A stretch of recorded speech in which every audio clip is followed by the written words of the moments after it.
I'm gonna have to read a little bit here today and take notes because I'm talking about a lot of stuff. But I put up last night.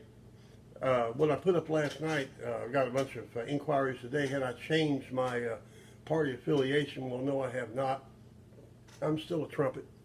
I'm still a supporter of the president. But statements yesterday in Wisconsin kind of took me aback. Uh, Everybody's always worried about being. I'm a Democrat. I'm a Republican. I'm a conservative. I'm a liberal. I'm this, and they like to put themselves in a box. Okay, a box. Well, when you put yourself in a box, you simply become a blockhead. It's no deeper than that. When you say, well, I absolutely believe in the Democrat Party and the liberal agenda and everything, and then that means that you automatically have to buy into everything that that group of people represents, no matter how you feel personally or what. Myself, the same way. Uh, if I were to say I am absolutely Republican, actually I'm Tea Party, okay? If I'm absolutely a Republican, so I buy into every single thing that the administration says, every single thing, when in point of fact I know that the border issue is a little more complicated than just grabbing a few people and throwing them off in the river, because I'm a Texan, okay? So that's the main thing. I was a member of this group over on Facebook. It's called Political Reality. And they were chopping at each other and insulting each other and tearing each other up like you read about. And a few days ago, I think it was about a week ago, I came on and I talked a little common sense to them. You see, when I came to work for Doc Green back in 2012, and I began to write articles and stuff for Raging Elephants Radio with the Apostle Claver and Doc on his show, and then later American Voice Radio, and then the Tea Party Tribune, and the Damn Good Times, and now Liberty Beacon and everything. I have actually developed what they call insight, where I will look at a situation and I'll say, what do I really think about this?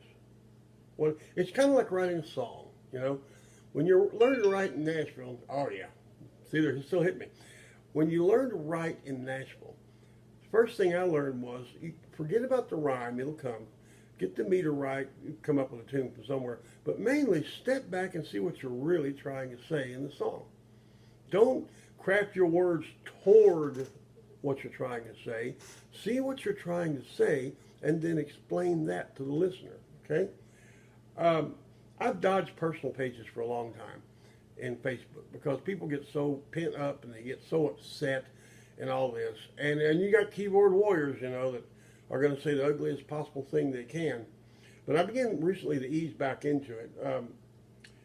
But in my opinion, what these groups are all about is open, civilized discussion of hot button topics. And like a lot of people say, well, I don't want to touch this, I don't want to say that. You've got to touch it. Because if you don't touch it, it'll never get said. It's as simple as that. But I taught the butcher shop recently a valuable lesson about political discussion. When I was shown the error of the uranium-1 thing, I conceded. A young lady came on and showed me that I've completely misunderstood uranium-1. There was like 9 federal agencies that overlooked that transaction. It was approved by all 9 agencies. Hillary Clinton had literally very little, if anything, to do with it. And the big money that came from a man who owned some uranium-1, but has sold it. And yes, he donated $140 million. Okay?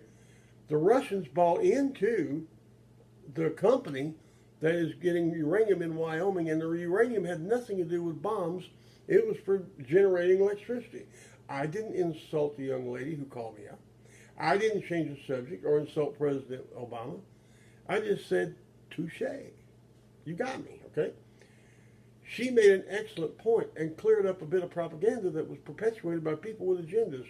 And they all have agendas. If you will note, I published this piece last night concerning the president's remarks in Wisconsin. Brother Theo and I were actually having a teleconference at the time it hit the wire, and I uttered the now famous words, "That's fucking stupid."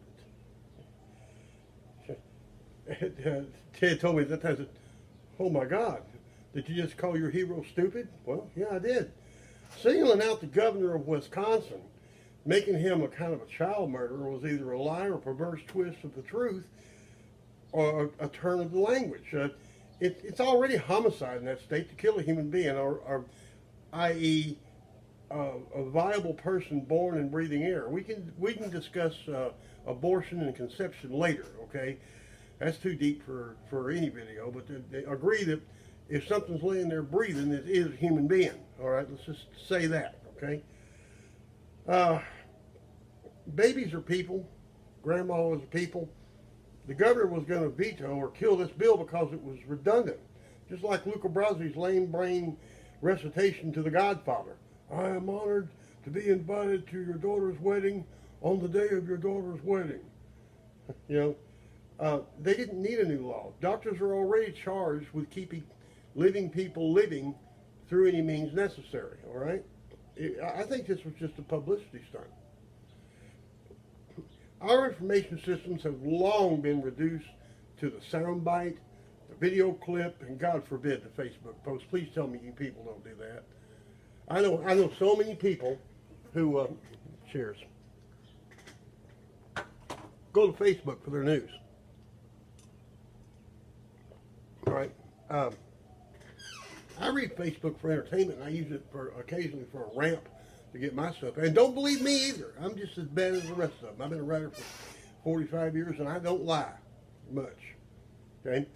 But anyway, people don't think. They don't read much past the headlines, or they don't reason anymore. We have an entire generation, they're called the millennials, all right, who didn't even take civics in school. I did.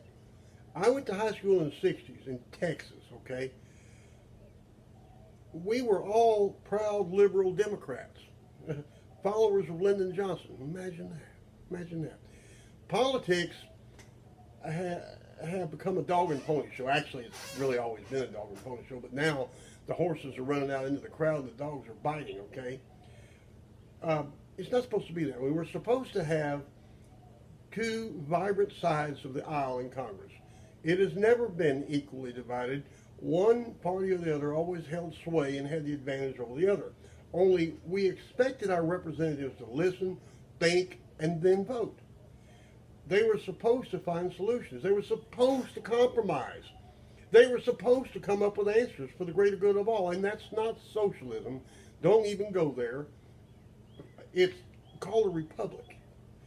We are not a true democracy. A democracy is where two wolves and a sheep try to decide what's for dinner.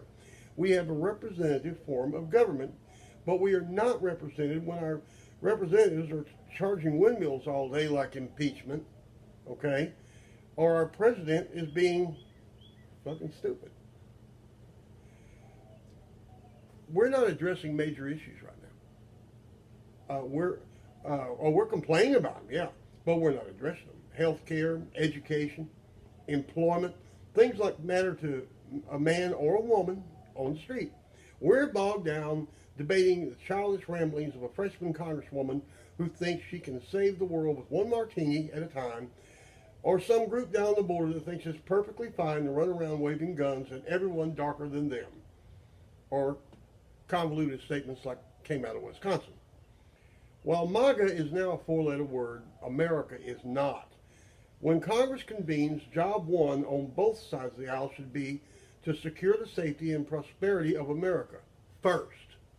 Okay? We're the ones that pay the taxes, dumbass. All right? We can save the world later. If one child in Harlem or Appalachia goes to bed tonight hungry, we have failed as a nation. And I don't care which side of the aisle you sit on. We can find solutions.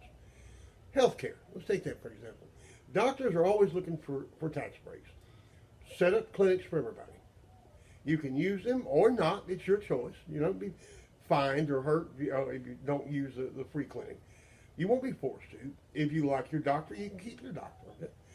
But any doctor at any time can donate his or her time and services to the clinic, and will be allowed a tax break comparable to the amount that they would receive if they had done the same service at a hospital.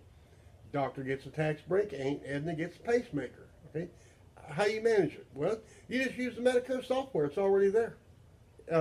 If you want to make Medicare available to all, were Medical available to all. The ones who took advantage of it would be upper middle aged or even elderly, and they're probably already there anyway. Okay, 20-year-olds don't traditionally run to the clinic for a cold, but old people do because we catch pneumonia. Education. Education went down when we formed the Department of Education. When you took it out of the local communities where everybody knew their kids and knew what they had to learn, they said, okay, we're going to send all this to Washington, we're going to set a standard. Well, the standard is the standard is kids going to the University of Texas Law School. They're in a law school down there, and when they're asked by a man on the street reporter, what do you think about Martin Luther King freeing the slaves? And they said, well, that was a very good move on his part. Okay, that's where our education is, folks. Let's get some educated teachers and start teaching school again. Back in the day, in that civics class I just told you about, my teacher, Mr. Cole, taught us both theories of government, the Democrat and Republican. Then he let us draw our own conclusions. And if you will note, my generation of Texans turned Texas Republican. Okay? Mr. Cole was a very liberal Democrat, but more than that, he was a teacher. He molded our minds. He didn't chicken fry them, okay? Employment. There is no reason why every able-bodied person in the United States who wants to better their life cannot find work should they so choose to do. I know, those lazy bums on welfare, I've seen them. But Jesus said, the poor you will always have with you. There will always be unmotivated people among your ranks, but we just can't starve them out, okay? My boyhood hero, Lyndon Johnson, created what he called the Great Society. Now we're converging on the third generations of the Great Society, and Detroit is in a shambles. For the greatest automotive center the world has ever known, to be in that state is an abomination before God. I mean, that's just my unsolicited opinion. All right? Don't tell me that given the choice of a comfortable life or welfare that a young man or woman would choose the projects, because I grew up in the projects, and if you will note, I'm not there anymore. But we won't solve these problems by attacking, by demeaning, or by disrespecting each other. We will solve them by intelligent debate, compromise, and a firm vision on where we all want to be. When Aunt Edna walks into that clinic, when little Sissy Bear can freely say that she likes the president, and when that young man or woman in Detroit brings home that first paycheck, America will be great. Not great again, but great because it's always been there. We could have seen it if we'd only looked for it. And we'll all be a lot better